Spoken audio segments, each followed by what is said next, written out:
মুমূর্ষু রোগীদের পাশে দাঁড়াতে রক্তদান শিবির করলেন চন্দ্রকোনার বিজেপি কর্মীরা। চন্দ্রকোনা 2 নম্বর মণ্ডল বিজেপির পক্ষ থেকে এই শিবিরের আয়োজন করা হয়। শিবিরে উদ্বোধন করলেন চন্দ্রকোনার বিধায়ক সুকান্ত দলুই। প্রায় শতাধিক রক্তদাতা এই দিনের শিবিরে স্বেচ্ছায় রক্তদান করেন। বিজেপি জিন্দাবাদ জিন্দাবাদ জিন্দাবাদ বিজেপি জিন্দাবাদ জিন্দাবাদ জিন্দাবাদ। সুবিধাকে অসংখ্য ধন্যবাদ। ভারতীয় জনতা যুব মোর্চার পক্ষ থেকে আজকের এই মহতি রক্তদান শিবিরে প্রত্যেককে স্বাগত জানাই। যারা রক্তদাতাদের উদ্দেশ্যে বলছি, আপনারা দেরি করবেন না। আমাদের শুধু আগত সালবনী থেকে যে সমস্ত প্ল্যাটফর্ম থেকে যে সমস্ত ডাক্তার বাবুরা আসেছেন, ওনারা 1:30টার মধ্যে চলে যাবেন।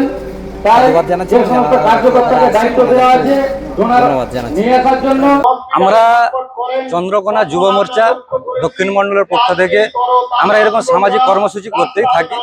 তার মধ্যে এটা একটা দিক, রক্তদান শিবির। এরপর আমরা যে সমস্ত সামাজিক কর্ম, বস্ত্র বিতরণ, দুস্থদের বস্ত্র বিতরণ, ত্রিপল বিতরণ, তারপরে আপনার সমাজসেবামূলক যে কাজগুলো থাকে আমরা করতে থাকি।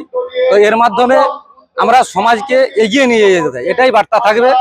আর আমরা চাই সমাজের বহু মানুষ এগিয়ে আসুক, দুস্থ মানুষের, গরিব মানুষের পাশে দাঁড়াক।